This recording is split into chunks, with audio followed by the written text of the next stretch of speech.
আজকে আমরা বাজার মনিটর করতে এসেছি। আমরা দেখতে আসছিলাম যে এখানে কোনো অতিরিক্ত দাম নেওয়া হচ্ছে কিনা। আমরা লক্ষ্য করেছি যে কিছু কাঁচা বাজার, বিশেষ করে লেবু, কাঁচামরিচ, তারপর শসা, এই জাতীয় জিনিসগুলোর দাম তারা বাড়তি রেখেছে খুচরা পর্যায়ে। তাদেরকে আমরা জিজ্ঞাসা করেছি যে তারা দাম বাড়তি রেখেছেন এবং দামটা কোথায় পেয়েছেন।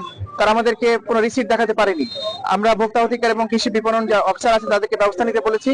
আমরা আরেকটা জিনিস লক্ষ্য করেছি যে বাজারে মাংসের ক্ষেত্রে, বিশেষ করে ব্রয়লারের ক্ষেত্রে আমরা গত 2 দিনে 180 টাকা করে কেজি ছিল, সেটি আজকে 200 টাকা কেজি নিচ্ছে। এবং আমরা তাদের রিসিট দেখতে পেয়েছি যে সেটি 180 টাকায় যৌক্তিক ছিল, কিন্তু তারা অনেক বেশি নিয়েছে। সেক্ষেত্রে আমরা তাদেরকে বলে দিয়েছি যে তাদের যে কেনা এবং তাদের যে লাভ, সেই অংশটুকু যৌক্তিক পর্যায়ে রেখে যেন ব্রয়লার গুলো বিক্রি করা হয়।